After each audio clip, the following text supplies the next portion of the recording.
Good evening and welcome to another edition of This Week in 60 Minutes. I'm Roodi Balgobin and thank you for all of those joining us via the television program and for those of you joining us via our Facebook Live as well.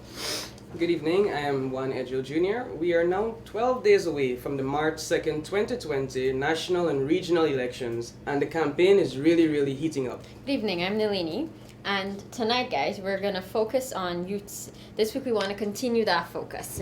So, Friday was Valentine's Day, and we saw APNU and AFC launching their coalition manifesto. Yeah. But it was actually a booklet that they're trying to call a manifesto. So looking at the launch, there was not a single mention of the word youth, and there wasn't even a single youth on the panel for their launch. The mention of youth in the AP-AFC Coalition 2020 manifesto was limited to only talk about sport. That's not all youths do. The concerns that Guyanese youths have about jobs, education, and other matters were not addressed. Campaign manager of APNU AFC Coalition, Joseph Harman, in comments to the party's 2020 manifesto launch, said, "We have, as also relates to youth, a mash splash that will be taking over the streets of Georgetown at our 50th celebration in the Republic, and what I can call a youth explosion." So plans to create jobs for the youth weren't mentioned. But instead, we're going to have the youth take up, they talked about joining the police force and the people's militia. The 2018 Guyana Labour Force GLF survey underscores the fact that unemployment youths worsened since 2015, and APNU AFC Coalition took office with this leading to the worsening of this. The report revealed the total number of youths unemployed increased from 17,000, and then it showed that 72.6% of youths come from the rural areas.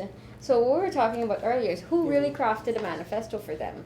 Yes, indeed, because we saw that the People's Progressive Party Civic, we had a countrywide, a nationwide consultative meetings were held with the different groups, religious groups, the business community. A panel of youths were put together. That's to correct. Come up with half the things that's Exactly. in it. Yeah. So we had a consultative process that was done to craft the PPPC's manifesto, but we really have to wonder who crafted this APNU AFC manifesto, or as you said, booklet, that looked like if it was crafted by people who do not even live in this country or do not even know the issues that are affecting Guyanese people. I think youths are all sports. It is clear because as something as huge as youths, and there has been many surveys that has been done that shows that the majority of the voting population, or a significant majority of the voting population now, are the youths. And not to be mentioned, not even once, as Nalini pointed out in the booklet, I won't even call it a manifesto, their booklet that they launched on February 14, is damning, and it tells of the kind of respect that you can expect from the coalition government. Of course, prior to their coming into office in 2015, they loved the youths, they promised the youths everything. As you keep mentioning, one, university education, you were a student there, myself was studying, and they put VAT on private education. So again, it seems like they don't even care this time. They went and they said prior to 2015 that they loved the youths, they would provide everything for youths, but now they don't even care. And it's evident in their booklet that they have never mentioned the word youth once. Additionally, as you pointed out, the comments from Harman Nalini, it brings me back to the point where Mr. Williams, in his leaked email where he said, "Oh, the youths, don't worry about them. Close to the election, we'll have a few fete and a few sport, and we'll bring in some artists from overseas," which they have been doing on their elections campaign. I mean, they did it in Linden. They brought some foreign artists from Jamaica, and Harman again was on stage sharing out bicycles along with a few cronies and sympathizers of the coalition government, and those who have been getting a lot of contracts from them. And it seems that that is the nature, that's the way they think of youths, which is totally wrong. You know, they don't understand the creative nature, the innovative future that young people are moving towards. And this is why they have created such a booklet. Because they do not understand that young people are trying to propel and advance. You know, they're thinking, and we spoke about this at another program, their thinking is from the past. And they're not thinking ahead, and it is limited. It's an old way of thinking. They're not looking ahead to what young people are looking forward to. That is well-paying jobs, house lots, being able to to travel, to invest, to advance themselves. being able to basically grow, live, self-develop, exactly, things like live that. a better life. And their booklet does not even present a fraction of anything to do this for young people. So young people just need to read through this and understand that APNU AFC, they really, as you said, they don't care this time. They're just, they're just being gonna saying, throw a take what you fit. want. They're going to throw a fit and hope to get the votes. Exactly. That's their plan, a youth splash. And that's where they fail, because young people, they have sense, they read, they understand the nature of our politics. They, like you said, they are from a bygone era where they just think back in the past. But things have changed significantly. We are in this information age, right? So Exactly. you can have, like before 2015, they didn't know what it was like under a PNC Yes. government. Now you've experienced it, and you have all the information to make a proper decision. Exactly. That's right. But listen to this, guys. The findings of the Ghana Labour Force Survey follow similar disclosures by the United Nations Development Program, that's the UNDP, in its 2019 Human Development Report, and it's titled Beyond Income, Beyond Averages, Beyond Today, Inequalities in Human Development in the 21st Century. And this was released in December 2019. Now, according to the report, unemployment among youths ages 15 to 24 stands at almost 23%. The report added that youths not in school or not employed, between ages 15 and 24 stands at a massive 35.2%. Now, also at the APNU AFC booklet launch, there was a focus on entrepreneurship in the APNU AFC Coalition 2020 manifesto, with talks about giving young people, listen to this, spray cans, hand tools, animals, and seeds. Now, nothing is wrong with that, but listen to Bygone this. era again, right? But listen to this. Granger, in May 2016, on his broadcast of public interest, where he was isolated, just having one reporter ask him, pre-recorded and pre-scripted questions, had said that his government does not have jobs to give out. I'm going to quote him now. We need to change from the mindset that government owes people employment and create in the minds of young people the desire to go out and work and do well. People, even while they're in school, will be encouraged to go into business rather than to look forward to jobs in the private sector, unquote. This is what he had said. Now, what we are clear on is that while the APNU AFC's coalition manifesto talks about an environment for our young people to thrive, this is just the words that they're using.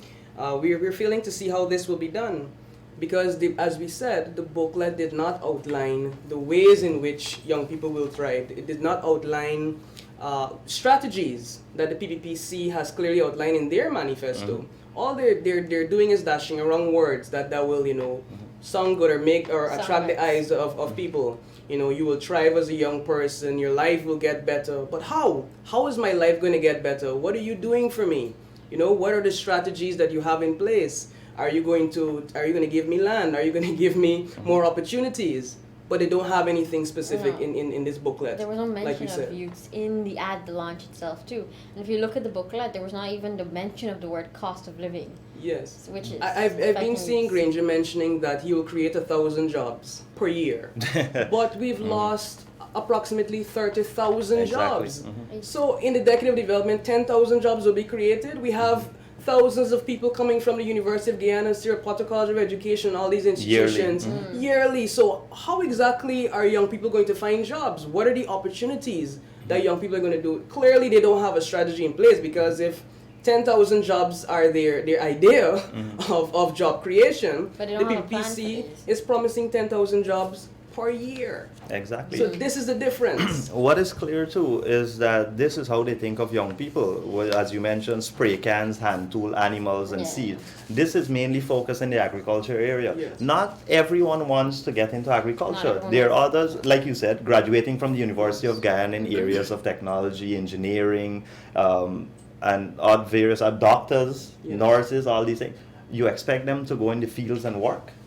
How is it giving a spray can or a hand tool to a person that just graduated from the university, let's say with a degree in information technology? How does this benefit them? And it leads back to the point that you mentioned at the start of the program, Juan. It seems like this manifesto or booklet was written by persons who don't understand the landscape, the political landscape, what has been happening in Guyana, the real needs of Guyanese. That's right. It seems like it's been written by foreigners, and they just plugged in these song bites. And I've seen a lot of political commentators saying that, the booklet is very vague. It doesn't clearly outline any plan of how to achieve things that they mention. It is just one broad statement with a broad stroke. Oh, we're going to provide for young people. Yes. But how? So in 2015, Granger had actually said that he would provide free education, free university education. That was a lie. Yes. He also said that within 1 year of graduating, every graduate would have a job. That was a lot of lie. Your degree was a blank Yeah, check. that's another lie again. In fact, after that period when he was questioned about it, he said, oh, well, the government can't provide job for you. You should go and sell cook-up rice and plantain chip. Yeah. The infamous statement. By now, everybody in Ghana knows I've of seen this that statement. clip too. Yeah. Yeah, that's been circulating. Which is very damning. For a president to lie so blatantly to a population and then, you can't rely on the government, you should just go and sell cook-up or plantain chip. Yes. How can one sit exactly? there and take that? As a young person, it is very, very disrespectful to a person.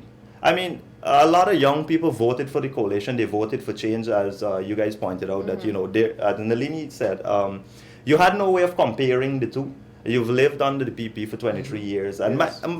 me, myself, lived all the years under the PPP. I never used to pay much attention to politics. When you were 2? Yes. So, and things were different then. You had jobs, everyone was working. As soon as I finished high school, I got a job without, going to work in the fields or sell cocoa rice or anything like that. But to hear the head of state telling a university graduate to do that is very disrespectful to them. You would have spent millions of dollars, tons of Hours. hours studying, and then you have nothing to look forward to. Yes. 35% an increase since 2015 happened at the University of Guyana. Persons have had to drop out of UG because they cannot afford. They made the cannot loan afford process it. harder too. I And they think. did make the loan process harder. So what happens to the young people that are in Linden and Georgetown and New Amsterdam and Mahaika and Mabaruma? What happens to their needs? How are they looking to address their needs that they have specifically? Because many of them don't have jobs. A lot of them don't have money when the day comes. Because there's no upliftment. Young people need money in order to be happy and in order to exercise what they have to do Independence. and be independent. These are some of the things that contribute to the high crime rate that we have as well, because of the incompetence of the government to provide jobs for our young people or provide some avenues so that the private sector could provide jobs for them. And that is one of the leading causes of crime and other discrepancies in society. Now, with all that we have said, it is clear that the PPPC understands all of this. Like you guys mentioned, we had wide consultation with every possible group before we crafted the manifesto, excerpts which was released, and our manifesto itself. So, in contrast, the PP is clear on what the young people needs are and what the plan should be to cater specifically for the young people. In that regards, I'll just like to go over a few promises that specifically deals with young people, youths here. The PPC has promised 50,000 jobs. As one mentioned, 50,000 jobs, that equates to 10,000 jobs per year, as compared to 10,000 jobs over a decade.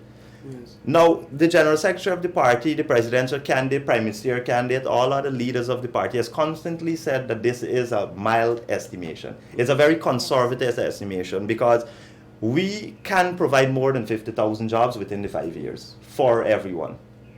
20,000 online scholarships. As we've been saying that, young people are we're in the technology age now. So everyone wants to further their study. Whether you be a farmer, you still want to go and further and learn how to improve your trade.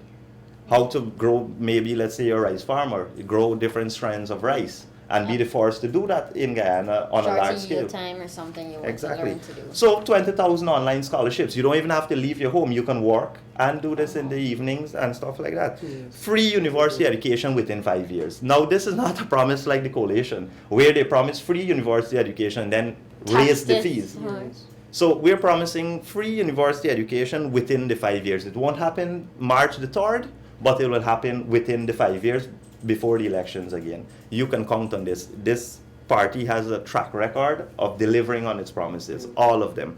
And they don't make wild promises which they can't deliver as compared to the coalition.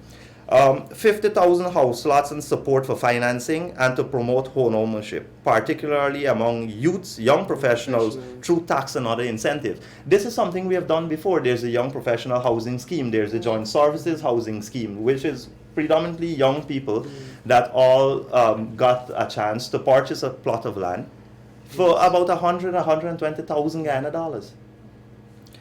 So 50,000 house lots, which is also another very conservative figure over the 5 years. Incentivize employers so as to promote youth employment. And this is what I was speaking about earlier. The incompetence of this government is so high, or is it that they just don't care, that they haven't been able to give incentives to the private sector so as to promote employment. Rather, they have encouraged mass firings of people within the private sector. Yes.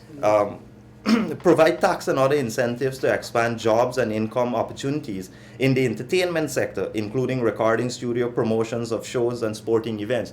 Now, I have a lot of friends who are in the arts, painters, musicians, and I think you guys would be very interested in this because many of you have asked me on a constant basis, what is the PPP plan to further the arts in Ghana? And here is one specific thing. So you can look forward to incentives and stuff like that. Concessions to further the art.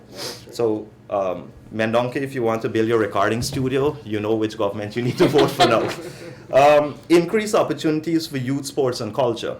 The PPP has had a history of youth involvement in government, so I need not expand on this, really. Yes, but we will be having a sporting academy, a centralized sporting academy, and the improvement of sporting facilities in all 10 administrative regions. Yeah. That is multi-purpose. like multi-purpose. That is basketball, football. Thank you, Nalini. Cricket, etc., etc. Yeah. So you'll be able to play a variety of sports at these academies. I think it's very important that we do mention that because there are a lot of young people who are interested in sport. They like it to That's their avenue. That's yeah, what they want exactly. to pursue. To relax, and some of them want to get into it professionally. Because the very next thing that follow is also important because, like we said, you just don't say something. You need to outline how you'll get it done. And the very next thing that we're promising is to provide a special fund for upgrading of the sports facilities and cultural facilities. So yes, we'll build these facilities, but then you need coaches, you need things. So they'll have a fund specifically geared towards this and to provide incentives to those persons who are excelling and all of that. And I'm happy that you're talking about coaches and so on because that's employment opportunities. Yes, exactly. Coaches, we have specialized and trainers. this is geared not towards the youth, but towards the older folks, the retirees, stuff like that. All ways in which you can provide employment, which is good.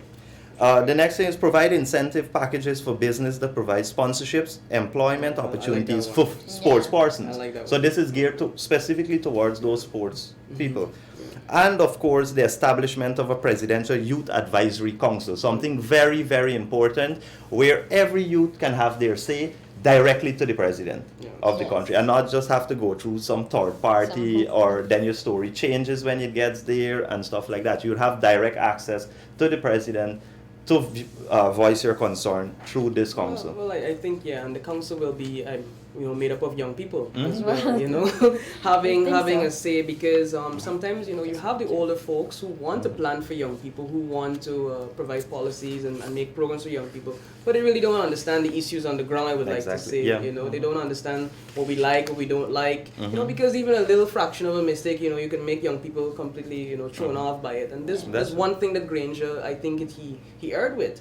He surrounded himself with a bunch of ex-military officers, people who were from a very different generation, so they were not able to properly advise him about what young people want. And this is what he did, right? But Dr. Irfan Ali, he's also young. He'll be surrounding himself with younger people, with people who have a different vision, different ideas, different ideologies, because this is what you need when you're running a government. You can't just have one perspective, someone giving you one perspective, but you need a variety of ideas coming towards you, to make sure that you make the best decisions for the country. And this is what the PPPC will be doing. Definitely. As we continue our talk on delivering to Guyanese and Guyanese people and the youths, at the launch, as Nalini started off by mentioning, we saw the embattled Raphael Trotman making his first appearance. This was his first appearance after the Global Witness report, which was released and exposed how badly Guyana was served in the renegotiation of the Exxon contract in 2016. But of course, Mr. Trotman refused to address this. He said, we have come through 4.5, almost 5 years of grueling, but very hard work. No, exactly, that's my reaction to that exactly. What hard work is Mr. Trotman speaking of? His one job. Where can you point to this hard work that has materialized into something? Hard work for himself and his small cabal, his bank account. That's the hard work, maybe. They have done nothing. We have constantly pointed out on this program, and even last night I was having a conversation with a few youths. They're still on the fence as to where they should vote. So we were having a discussion. They were telling me, oh, but you know, the coalition government did so many for within their 4 years. And I was like, okay, if you think so, can you point to what exactly did they do? And they began to list all the PPPC projects that were in the pipeline that they completed. And when I pointed out, they said, oh my God, we didn't know that. Didn't know. Because they weren't paying attention pre-2015. So I think it's important to understand. And I'll go through the list again. This government has done nothing. They have done no hard work. Everything that you have seen in terms of the West Coast Demerara Road, the East Bank Road, the East Coast Road, the airport, the Sheriff Street Mandela, the magnesium plant in Region 1, the upgrade in all these areas where they have street lights and all these things. These were all projects by the PP that they completed. They slowed it down though in 2011. A lot of these projects Exactly. could have started Yeah. before Good 2015, point. but they had important. parliamentary control and Yeah, they had a one-seat majority with the combined opposition in parliament, which they and that is what the general secretary has been saying publicly, that if you think that this coalition government has been in power or have control of power for only 5 years when they came into power in 2015, you're wrong, because they have had control of the parliament. the And legislative powers. I'm sure many of you would remember that at every budget time they would come with their scissors and, oh, we cut in this and we cut in that. That is why to date we don't have a specialty hospital in Guyana. That is why we don't have the Amila Falls, which was supposed to be finished building by 2016 and drop electricity costs by half, which in turn would have encouraged manufacturing on large scale. Because that is one, and there was a report. The highest cost of electricity in the world. Yeah, there's a UNDP report to that speaks that doing business in Ghana, apart from the bureaucracy and the days it takes to get your documentation in order, electricity is one of the biggest hindrance because the electricity cost is so much. So, coming back to Mr. Trotman and his, hard work, which we've just debunked. There's been no hard work apart from putting up 2 arches and building one roundabout, cutting a few ribbons. Even the cutting of the ribbon was our project. The Movie Town project, that was ours as well. Anyways, in the report that was commissioned by themselves, by the AP and UAFC, and I'm speaking about the Clyde and Company International Law Firm report here, the report had some damning findings. And I don't think that they even read the report. Well, had they read the report, they would have been ashamed to release this report. So, a company which is headquartered in London, England, was hired by the AP and UFC coalition to present a so-called independent report on an investigation into circumstances leading to the execution of the petroleum agreement in June 27, 2016, which is the renegotiated Exxon contract we're speaking here about. And this report was commissioned to counteract what Global Witness says. And Global Witness says that basically Guyanese have been robbed. We have lost US $55 billion in the renegotiation. And we should push for renegotiation, that Guyanese are suffering as a result of this terrible renegotiation. We're worse off than we were before. So their report stated that an Exxon official, Brooke Harris, drafted Guyana's negotiating position for the new Exxon deal. Now this is unheard of in any part. Wow. How an Exxon official drafted the cabinet document, which was then taken to the cabinet and approved. And that is what the report That's said. wrong. Like I'm. It added that the cabinet memorandum that was approved to greenlight the renegotiation with ExxonMobil was based on email correspondence and draft exchange between the AP and UFC coalition and ExxonMobil. So Mr. Brook had a long period of exchange with the minister, that is Trotman, and other senior members of the cabinet, back and forth, back and forth. Then he drafted the cabinet memorandum, which was then picked up, taken to cabinet. Oh yeah, we sign off on this.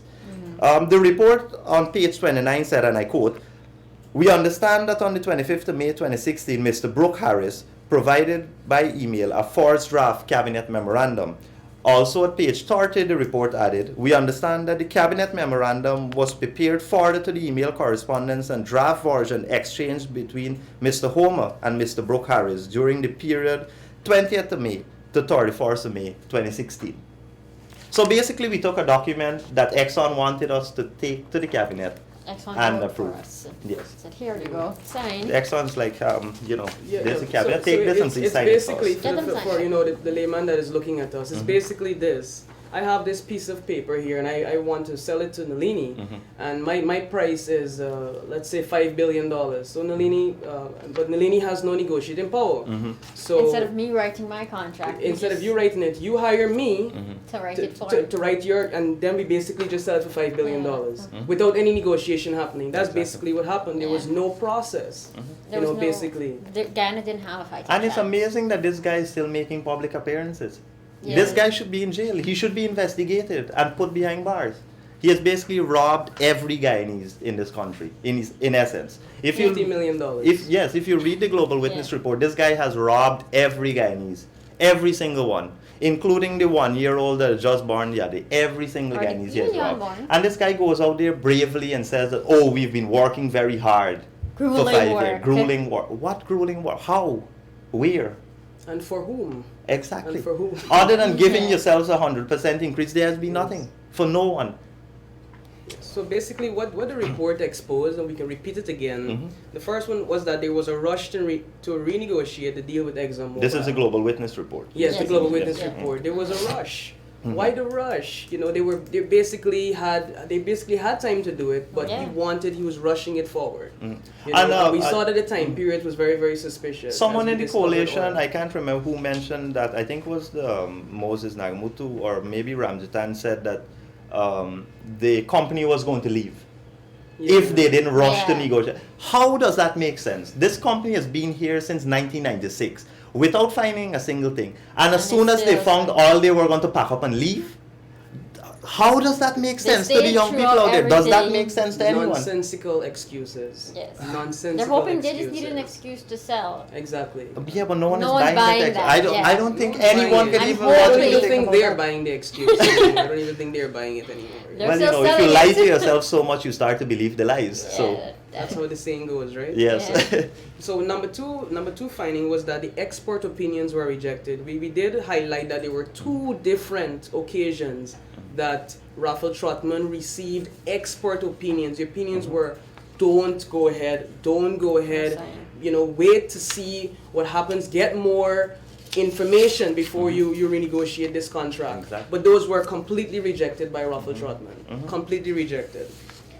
The third finding was that Rafael Trotman was clearly compromised. And we have to get to this. It was evidenced by everything. We saw that there were a lot of first-class flights and limousine transportation to fine dining and pricey hotels. And we've seen this before. You know, we see all the documentaries on how this works, right? So Yes, basically, he exactly. was compromised. You know, you're being pampered and you're being treated.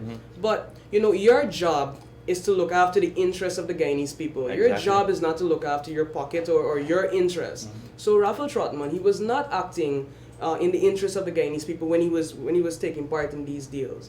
You know, he was not thinking about the single mother at home who has to supply for her 5 children, or the father who's working 5 jobs, to make ends meet for his family. He wasn't thinking about the grandmother at home who doesn't have enough money now to pay for her electricity bill because they put VAT on it and all the rest of it and took away the subsidies. Yeah. You know, he wasn't thinking about the sugar workers and our rice farmers and our entrepreneurs and our young people. He wasn't thinking about these people when he signed this contract. Mind you, this is a guy that a few years prior to taking office, becoming a part of the government, swore in an affidavit that he didn't have food. He had to go to Yes. public I saw events that. I to saw eat. the affidavit. And then a few years after, this guy Yeah. becomes the richest minister in the country, I would say, Had because a wedding an on island part, wedding yeah. where Yeah. Exxon officials were flew in from Texas. So that just goes to show that he was compromised. Who invites a company that you're in a negotiation with to your wedding? To your private. Exactly. Like, Exactly. If you're not compromised, Yeah. how much more evidence do you need to show that this guy is compromised? Clearly, and on the last finding was that Ghana will lose as much as 55 billion US dollars because of a poor negotiated deal. This is 11.5 trillion Ghana dollars. Dr. Bar Jagdew has been saying that this represents 55 years of taxes because we pay about 200 billion Ghana dollars in taxes. So That's think almost a about that. lifetime. Think about this money, 11.5 trillion dollars. We've just basically A lifetime left of at the taxes. table. It's because our of a lifetime of poorly- taxes Yes. we just left because of a poorly negotiated deal, $11.5 trillion. But these are some of the recommendations that were made by Global Witness, the UK-based NGO. The first one was that the Guyanese government should renegotiate the Exxon's Stabroek oil license. The second is that in the context of the climate emergency and given the revenues that Guyana could receive from the existing Stabroek oil finds, the Guyana government should place a moratorium on any new drilling, which is important. And thirdly, the Guyanese government should investigate the process by which the Stabroek license was negotiated, and we need And- to yeah. we need to do this. That's what I We need was to speaking about investigate it. earlier, that Raphael Yes. Trotman should have been on the investigation and not Yeah. making public appearances and statements. Yes. I'm still representing the state. Exactly. And lastly, the Guyanese government should adequately resource and ensure the independence of its anti-corruption agencies. They've just hurt a lot of Guyanese interests. And apart from not representing Guyanese interests, we see developments at the local level that are hurting people. The reality is there's an increased tax burden placed on Guyanese since 2015, and it's being ignored by APNU AFC. At the Friday's event, Comrade Ramatan was saying, we've reduced tax burden on the people. Well, the tax collection numbers released by GRA show a whopping 226 billion being collected in 2019. That is 91 billion more every year taken from Guyanese pockets in comparison to 2014 when tax collection was 135 billion. The total revenue collected by Ghana Revenue Authority has been constantly rising since APNU AFC took the government in 2015, and over the years 2014 to 2018 revenue collection has grown by 9.5%. So they're taxing us more and saying we've reduced the tax burden. I don't know how It's this like is I said, logical. I think that they've lied to themselves so much that they're starting to believe these their lies. lies, And yeah. they think that all Guyanese are stupid.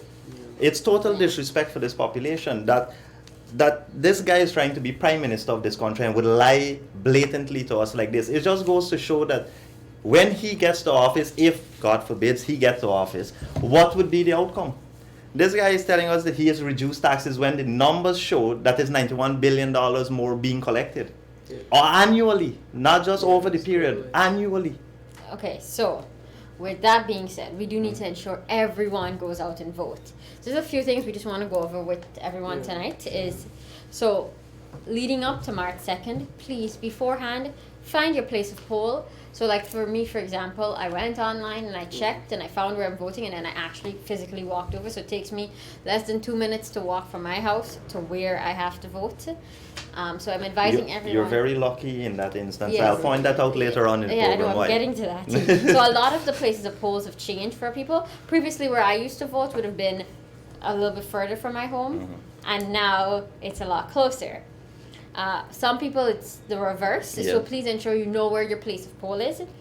In the place of poll, there are going to be multiple stations, so make sure you go to the right one. GCOM will have information booths, so you can ask them for the And if- information, but the PPP as well Exactly. Yeah. will have booths in most of the areas. So please make sure someone tells you which one you're going to, because you don't want to stand in a line for 2 hours to be wait, told, yeah. oh, you're not on this list. You have to go around to the next classroom Yeah, exactly. or downstairs or somewhere else. So please find out this information beforehand so you can find your list.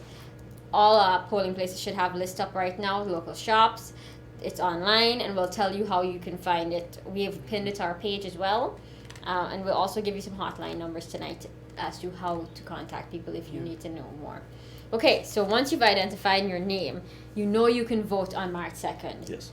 You can go and vote without any form of ID. So if you don't have a valid passport or your ID card, which are the only two forms of ID they're accepting, you can show up and vote. So Steve can walk in and be like, I'm Roodi Balgobin, and they'll check the folio and his picture should be there, and he'll be able to vote. He'll take an oath. You'll be administered an oath Yes. and then you vote. I've done it before. Yeah. In local government 2018, I forgot my ID home. I went and I said who I am, and they administered the oath right there, and I voted.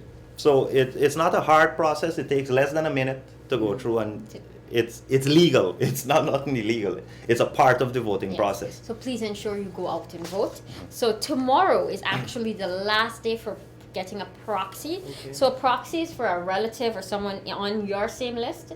So I can only be given a proxy to a person on my list, but it's only if they're physically unable to make it to the place of poll. So if you know anyone of this in this capacity or so, and you know someone on their list, please check, help them out.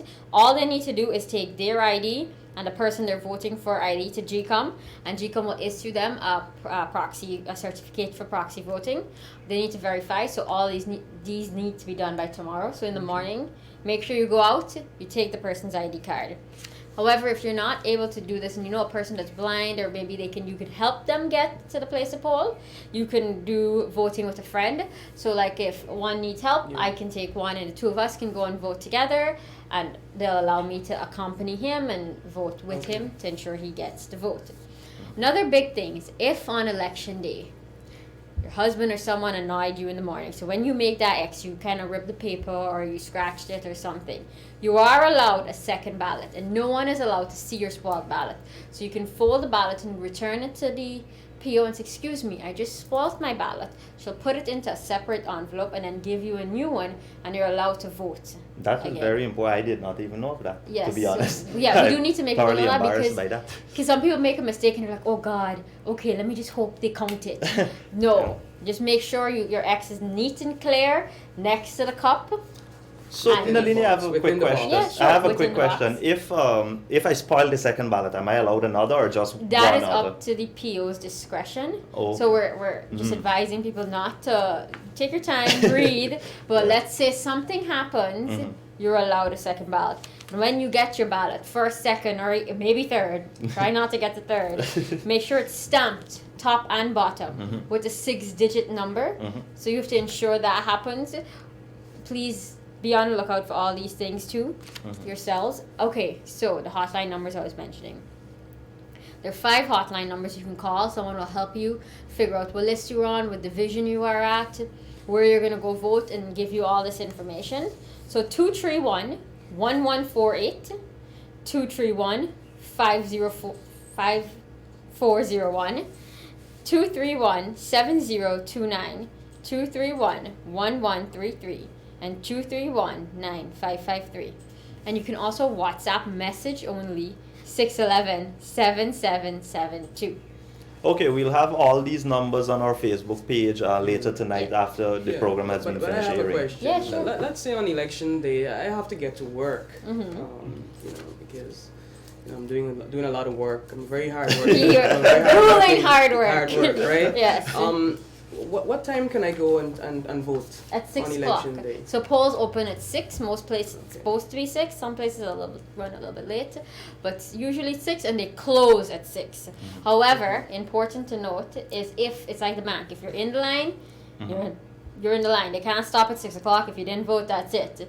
So if you get there at 5:58 and you have joined the line, they have to allow you to vote, Yes. although the place of poll would have been closed. The So poll it's closed always before you 6 get to to 6. And in terms of work, I see GCOM released that all employees are encouraged to Thank let you. their, Yes. it's a criminal offense Yes, not it to let is. someone to go out and You vote. face imprisonment. So for those of you working in the private sector, if your employer is giving you a hard time and don't want to give you time on the day itself to go and vote, please get in contact with us with one of these numbers, which will be on our Facebook page later on. Get in contact with us and we will sort the problem out, because it is a criminal offense for an employer to deter someone from going and vote. So Yeah, and that's all about the voters' education for now. Of course, in the coming weeks, we'll have more as The things coming week. unfold. But people It's may one have more. people Yes. may have some questions. You can inbox us. Yes, Yes. Inbox us definitely. your questions. We will be happy to answer your questions. Also, if you don't quite understand how to check your voter information on the GCOM website, you can just send us your ID card.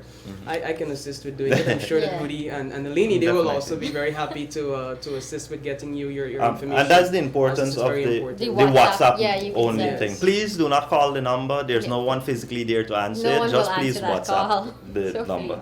Nalini, You it can seems call that the hotline number. You may have had some calls there. It would appear. So one, as we were mentioning earlier, Yes. Friday, very Yes, important. Friday is a day. very, very big day. That is Yes. the 21st. Yes, Yes. the That is 21st That of is the February. 21st. Okay, so Friday, the discipline services, they will be casting their vote. Mhm. And we're hoping that it will be for the People's Progressive Party Civic. I'm sure They will for a be reason voting. you're saying Yes, that. for many reasons. Well, we do want to encourage our the men and women, our discipline services, who we have utmost respect for. We do want them to vote for the People's Progressive Party Civic, and for a variety of reasons. Number one, we are committing to restoring the 1 month bonus grant that the PPP had Tax-free prior bonus. to Yeah. 2015, tax-free. Yes, exactly. We are reinstituting this 1 month tax-free And that's from day bonus. one, March And that's 3rd. from day one. Going on forward. So it will be back in your calendar, something that you have to look forward to, because Understand. one policeman was telling me, my wife used to look forward to that money, man, Yeah, That was exactly. a Christmas these, money. Yeah, and these guys took it away from us. You know, this will be put back in. The right president away. himself said that we were bribing the Yeah. guys in the discipline services, Yes. which is total nonsense. That was his justification for taking away that money. Yes. Now, how that is painting everyone within the discipline service with a very broad stroke. That Yeah. they're All bribable and we're subsistence, bribing them. Yeah. Yes, and it's Wow. not to say that they didn't have the money to do it. Exactly. Let's just point this out, because we did outline on many programs the increase in spending on rental of buildings and dietary and travel and healthcare and exactly everything. for themselves. For themselves. Yeah. themselves. Healthcare for themselves. Everything for themselves. Ex- So it's Exactly. not to say that they could not have afforded this, Mhm. No. right? I hope our discipline services are listening to this. Exactly. Also, we're committing to better salaries and incentives, including a review of overtime payments. This is something many Yes. of my friends in the discipline services has mentioned to me that we work these grueling hours, but our overtime is sometimes you get problem with it. It's not very much, so very There will important. be a review. Yeah. So more training and scholarships, and this is very important. Mhm. Training and development for our discipline services. You're joining discipline services, you're serving your country, but we want to also, develop you in some way or the other. Everyone wants to be. for- Exactly, Yeah. more scholarships for people. So if you're working, whether it's the police force, the prison service, the fire service, or the defense force, you really want to specialize in an area, there will be a scholarship opportunity for you. Yes. So this is a reason to vote for the PPP. Apart from the 20,000 online scholarships, Yes. we will be putting scholarships This is for the specifically discipline geared for services. those guys, This is yeah. specifically for you. Yeah. So this is a reason to vote for the PPP. Also, there'll be more equipment and upgraded facilities. Very important for you to Yes. carry out your job. Yeah. Exactly, the fire service, the police force, the defense force, the prison services as well. We need to ensure that they have the tools to do their jobs. We can't just No expect more- them to. Yeah, you were gonna say? No more the firearms with scotch tape on them and stuff Oh. like that Oh, when you vote yeah. for the PP. Yes, we do need to have an improvement in our equipment and Yes. so on. You need the tools. So, and this is a very important one. There will be an end to political interference in management. Mm. We do know that Granger, he would have been interfering, Micromanaging. micromanaging the discipline services. That was not his job. Mhm. He just had to basically do oversight, but he was actually getting involved. Well, he was never chief of He was staff, never so chief of maybe staff. he was just trying He took to. the opportunity now. Yes. Yeah. But it was Commander clear- of Chiefs, there's Chief of clear, Staff. there's Yeah. clear interference, and Yeah. we do know that the discipline services, they are apolitical, and they should not be taking political directions and so on and so forth. So the PPP will not politically be involved in the discipline services. They will allow them to do their jobs, and this is how it should be. They have been so involved in the discipline services that they have barred promotions, Yeah. which is, I recall a court case where you had to take Mr. Harmon to court, where he's giving instructions to the Police Service Commission not to promote people, Yes. Yeah. which is totally illegal. This is a commission, it's a constitutional body. They It's should not be separate getting from involved. government. Exactly. Yes. And they don't understand that. They don't understand the separation of powers. Exactly. They really don't, because they've blurred the line so much in everything. It's anyways. So the PP has recently released a flyer that's circulating Georgetown. So we just want to go over what's on the flyer today. So a vote for the PPC is a vote for the creation of 50,000 new jobs. So Steve previously explained that to you all of how this is going to happen, and that's just a very conservative estimate of what is going on. And then there is the $40,000 per month in old age pension, which is an increase from what It's a doubling of the old yeah. age pension, actually. and it's something that we can afford come Yeah. March 3rd. So then there's going to be a restoration of the We Care cash grant and moving it from 10,000 to 50,000 over the period. Per child. Yeah, Per per year. child, so probably make some children. The restoration of electricity and water subsidies to pensioners, which the government promised them so many things and then increased their pension by a little, and then took away this subsidy they had, which cost them a lot more. Free university education within the 5 years. So that's something that the PP had promised, and this government promised too. They were elected and they did the reverse of it. It's going to be 20 online scholarships. 20,000. 20,000, sorry. Yeah. So there's going to be a lot more of opportunities to further your education. A reversal of 200 taxes and fees. So as we spoke earlier about, taxes were increased, even though they reduced the burdensome tax, but they haven't. So we're going to remove taxes on cell phone and data, reversal of VAT on electricity, water, food, and medical supplies, which never attracted VAT, and these people put VAT on these things. Reduction of taxes and removal of age restrictions on vehicles. So I know that's something we've heard young people complain about. It's I want to buy this and this, but there's this age limit, and then too much restrictions. there's too much red tape. And on of course, we're going to remove the ban on used tires as well. Yes. So that is also something to look forward to. There's 50,000 low-income house lots will be developed. Daycare for working mothers. So if you have a child, you don't have to pay for daycare, because that probably eats away at a lot of your salary. 'Cause Definitely. daycare is not cheap. A plan to reduce crime, better management and renegotiation of the oil contracts to benefit all Guyanese. So like Roodi had mentioned earlier, is Trotman did a terrible job at managing the thing. So these are just a few reasons as to why to vote. And So, yeah, it's apart from that, why is it also important to vote? I think everyone should recognize that what you're voting here for is not voting for the PP. You're not voting for any specific person. You're voting for yourselves. This is something that you should understand. You're voting for yourselves. You're voting for your future, for your children's future, and all that come. These guys have shown that they have a history of incompetence. Guyana's always regress rather than progress when the PNC is in power. So, and we've always progressed when the PPC is in power. And this is based on facts. just Many of the looking at facts the which history. which we have outlined before. We have a record, a proven track record of delivering on our promises, delivering to our people. Everyone fosters well when the PP is in power. Yeah, because I've been seeing a lot of comments being made that the PPP and the PNC, they're the same. They're two heads of one coin. It was an exchange, not it was a an change. exchange, not a change. The PPP and PNC are the same. And yes, these phrases may sound very attractive to a new voter, because it's like you're voting for the same party. But no, the parties are definitely not the same. I just want to say this: look, analyzing the extractive industry, bauxite and sugar. Now, in 1992, just going to go through this real quickly. Now, MinProc was doing an assessment of the bauxite industry. And President Hoyt at the time, he had left power in 1992, and we know that Chetty got into power. But even before that, they brought in MinProc to do an assessment of the bauxite industry. Now, the bauxite industry found that the bauxite industry was no longer feasible and to shut it down. That was the recommendation, shut down bauxite. Now, Chetty Jagan, when he got to power, he did not shut down bauxite.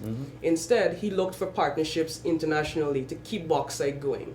Now, we know that the PNC, APNU, call them whatever, they were in power in 2015, and they went against a recommendation from a COI. And Their own COI, and they shut down sugar. Yeah. Said not Now, to shut down sugar.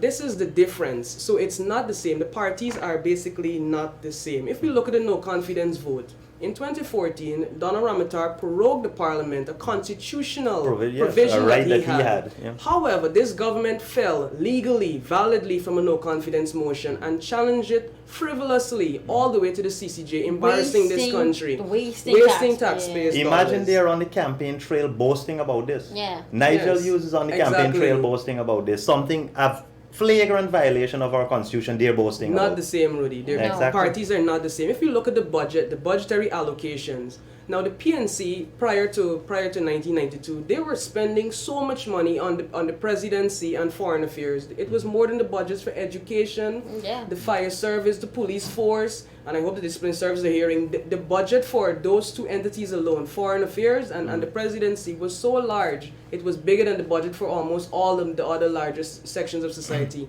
The PPP, when they got to power, it was equitable. Education, health, energy, whatever you call it, local development, everything, it was widespread. And this is what the PPP did. And The they did little all they of had this, then, and but did all little. of this while paying back the PNC See debt, debt, which they yes. left. And now Billions they're of back. US dollars 153% of revenue. of revenue was going to service debt, and when the PNC got to office back in 2015, it was just 4%.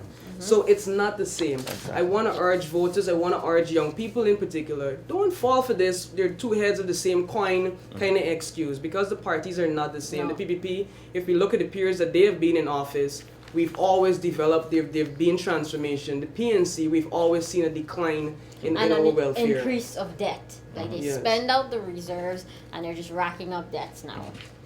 Okay, so our operator is signaling to us, Yeah. and we think we'll take this opportunity to close off here. So you guys want to say anything before we go? Yes, I just want to urge the discipline services to go out and vote solidly for the People's Progressive Party Civic. On Friday, I want to urge all young voters, even the older voters, to give the PPPC the opportunity to advance the country, to develop Again, the yeah. country. Read the manifesto, ensure you understand the programs that will benefit all sections of society. It doesn't matter what region you're from, what race you are. The PPC's program is for all Guyanese, and it will develop all Guyanese. Okay. Nalini? So I just want to remind everyone, come March 2nd, the vote is more about trust than anything else. So please vote for something. Trust in a track record, performance, and the people that have demonstrated competence in governing. Friday too, the discipline services, please remember this is what to vote for. Okay, so guys, with that said, we'd like to thank all our viewers for being with us for the past hour. Please be reminded you can rewatch our program anytime on our Facebook page. As I mentioned earlier, we will be putting up the PP hotline numbers and the WhatsApp number on our Facebook page later tonight so that you can get in contact with us. Please be reminded we are just about a week and a few days away from the elections. Please check that your name is on the list to the discipline service as well. Please go out there and vote in your numbers.